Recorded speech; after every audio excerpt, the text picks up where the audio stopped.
Hello, start कर रहे हैं। आज लेक्चर नंबर 8 है, जिसमें हम बताएंगे and electric dipole displace in electric field. अभी तक हमने जितना पढ़ा है वो अब जो एक टॉपिक पढ़ाएंगे, लास्ट टॉपिक होगा क्लास 12 का, मतलब क्लास 12 के फर्स्ट चैप्टर में इलेक्ट्रिक चार्ज एंड फील्ड का लास्ट टॉपिक होगा। इसमें हम देखेंगे इलेक्ट्रिक फील्ड में अगर हम डायपोल रख दें तो क्या होगा। इलेक्ट्रिक फील्ड में अगर हम कोई डायपोल रख दें तो क्या होगा, इस पर कोई प्रभाव पड़ेगा या नहीं पड़ेगा, पड़ेगा तो क्या पड़ेगा। जैसे कि हमने यहाँ पर इलेक्ट्रिक फील्ड में एक डायपोल रख लिया है।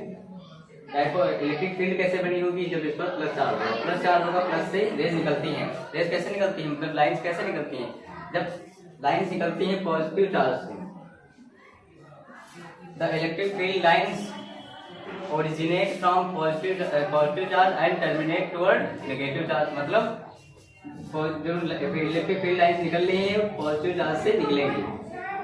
तो यहाँ पर हमने पॉजिटिव चार्ज रखा होगा तो इलेक्ट्रिक फील्ड लाइंस निकल रही है E। इसमें हमने रख दिया इलेक्ट्रिक डायपोल, इसकी लेंथ है 12। हमने इलेक्ट्रिक डायपोल रख दिया। अब इस पर कुछ ना कुछ देखो फोर्स लगेगी। फोर्स का एक फार्मूला पढ़ा होगा, ये बराबर Q इंटू E। सबसे पहले इलेक्ट्रोस्टैटिक फोर्स में देखा था, इसका फार्मूला Q इंटू E होता है। हमने इलेक्ट्रिक डायपोल इसमें रखा है, इलेक्ट्रिक फील्ड में रखा है, इसमें रखा है, तो इस पर कोई फोर्स लगेगी तो फोर्स लगती है। देखो जो इलेक्ट्रिक फील्ड लाइंस है उनका मेन पर्पज है कि जो इलेक्ट्रिक डायपोल है उसको बिल्कुल अपने टुवर्ड अलाइन कर ले। अलाइन मतलब अपनी दिशा में ले आए, क्योंकि इनके बीच कुछ बल, जैसे कि इस पर बल लगेगा, यहाँ इस चार्ज पर समझो फोर्स लगेगा। फोर्स कैसा लगेगा, ये बराबर क्यों नहीं लगेगा, इधर की तरफ लगेगा, और इसमें इधर लगेगा, इधर लगेगा क्यों नहीं। अब देखो क्यों ये सेम फोर्स है, क्यों सेम फोर्स है। देखो अगर यहाँ पर फोर्स इस तरह लगती क्यों तो क्या होता है, आपस में कट जाते हैं, क्योंकि सेम फोर्स है, सेम चार्ज है और सेम इलेक्ट्रिक फील्ड लाइंस है। तो क्या होती फोर्स कट जाती तो कोई फोर्स नहीं लगता, इलेक्ट्रिक डायपोल वहीं पर सेम स्थित रहता। लेकिन बल तो सेम है, लेकिन जो लाइनिंग है अलाइन, जो डायपोल अलाइन है, अलाइन मतलब लाइन, ये सेम नहीं है। जैसे कि बल लग रहा है, इधर लग रहा है, ये नीचे लग रहा है। अगर ये सेम जगह लगता है, यहाँ पर देखो, यहाँ क्यों नहीं लगता और यहाँ क्यों लगता, तो कैंसिल आउट हो जाता। लेकिन यहाँ लग रहा है तो इधर कुछ बल घुमाना चाहेगा और इधर घुमाना चाहेगा, तो ऐसी कंडीशन में एक टॉर्क उत्पन्न हो जाता है, रोटेशन मोशन हो जाता है। रोटेशन मोशन क्या होता है, रोटेशन मोशन किसी एक जगह पर पाइवेट बन जाएगा और ये रोटेट करने लगेगा, घूमने लगेगा, ऐसे घूर्णन गति कहते हैं। और इसको स्पिन गति भी कहते हैं, जो मतलब स्पिन की तरह नाचना घूमने लगता है। तो रोटेट करेगा, तो रोटेट करता है तो उसमें एक बल लगता है जिसको हम कहते हैं टॉर्क। तो टॉर्क कहाँ से ओरिजिनेट हुआ, इसलिए टॉर्क आया क्योंकि इस पर रोटेटिंग फोर्स लग रही है। रोटेटिंग फोर्स को हम क्या कहते हैं, टॉर्क कहते हैं। रोटेटिंग फोर्स, इसको क्या कहते हैं, टॉर्क कहते हैं।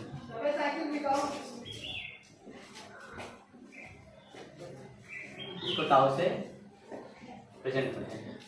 ऐसा क्यों हुआ, जब हमने इलेक्ट्रिक फील्ड लाइंस में एक डायपोल रखा, इलेक्ट्रिक फील्ड लाइंस में एक डायपोल रखा तो उस पर बल लगने लगा। बल लगा, इधर भी बल लग रहा है, इधर भी बल लग रहा है। तो क्या कहते हैं, जो इलेक्ट्रिक एफ नेट है, एफ नेट, ये भी क्या है, फोर्स है, और ये भी क्या है, फोर्स है। लेकिन समझो ये फोर्स है, इसमें जो फोर्स होगी वो जीरो होगी। समझो जीरो, हमने बताया जीरो कब होगी, जब इधर कोई एक चार्ज रखा होता, जैसे कि इधर बल लग रहा है क्यों। अगर सेम अलाइन में है, अलाइन मतलब बिल्कुल लाइन में है, तो इनके बीच बल जो होता है वो कट जाता, मतलब एफ नेट जो आता है, एफ नेट वो हमेशा जीरो आता ऑलवेज।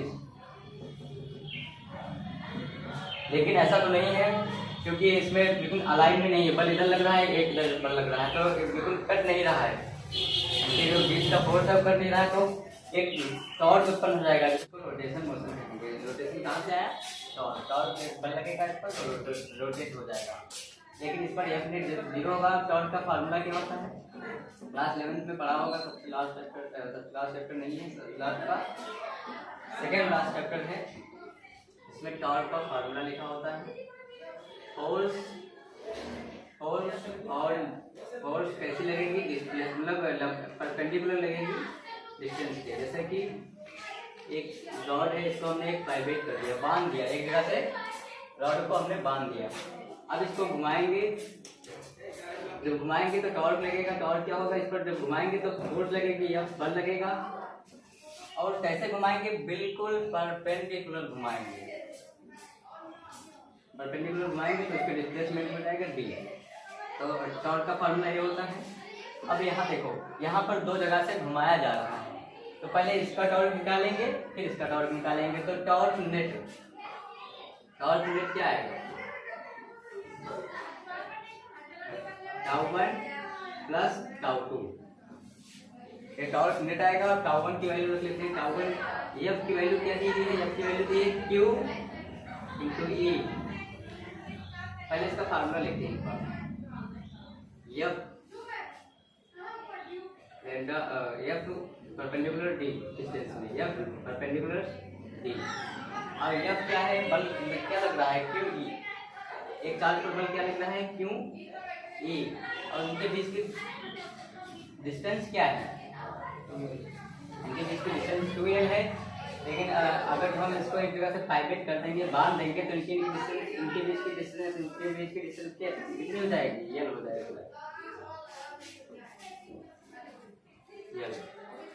प्लस, और इस पर कितना फोर्स लग रहा है? Q इंटू ई। और इनके बीच की दूरी क्या है? अब देखो, ये क्वांटिटी सेम लग रही है, तो इसको क्या कहते हैं? जोड़ लेते हैं। जोड़ने से क्या आएगा? Q E L। अब एक फार्मूला पढ़ा होगा, इलेक्ट्रिक डाइपोल मोमेंट, जिसे P से रिप्रेजेंट करते हैं। इसका फार्मूला होता है Q इंटू 2L।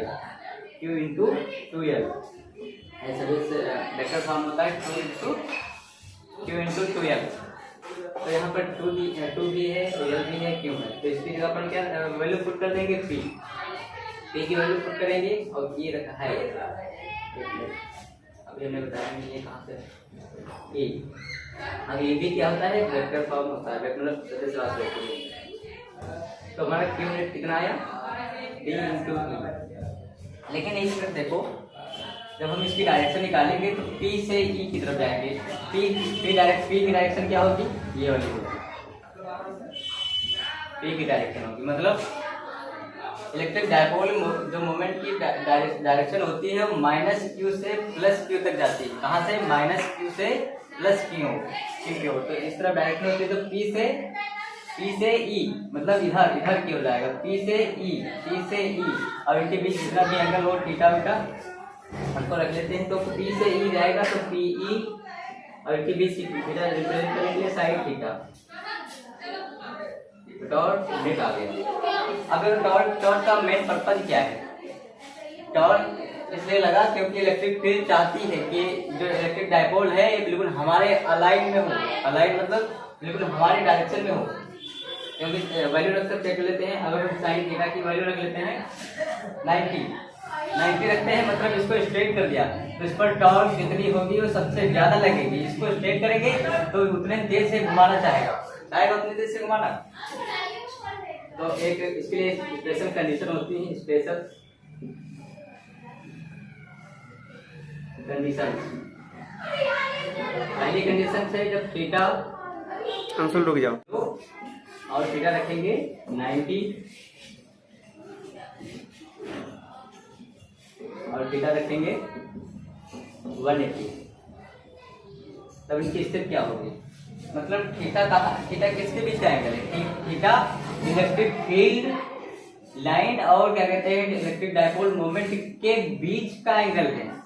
P मतलब इसके और इसके बीच का एंगल है। ये क्या है? Electric field. इलेक्ट्रिक फील्ड क्या करना चाहती है? अपने आप को मतलब इलेक्ट्रिक डाइपोल को अलाइन करना चाहती है, इसको अपनी लाइन में लाना चाहती है सीधे सीधे। जब लाइन में लाने के लिए इस पर एक बल लगेगा, बल मतलब लाइन में लाने के लिए इस पर पहले से एक बल लगेगा। अगर लाइन में आ जाएगा तब कोई बल नहीं लगेगा। क्यों बल नहीं लगेगा? क्योंकि क्योंकि सेम हो जाएगा, मतलब सीधे स्ट्रेट लाइन हो जाएगी। तो इधर भी खींचेगा तो इनके बीच बल 0 हो जाएगा।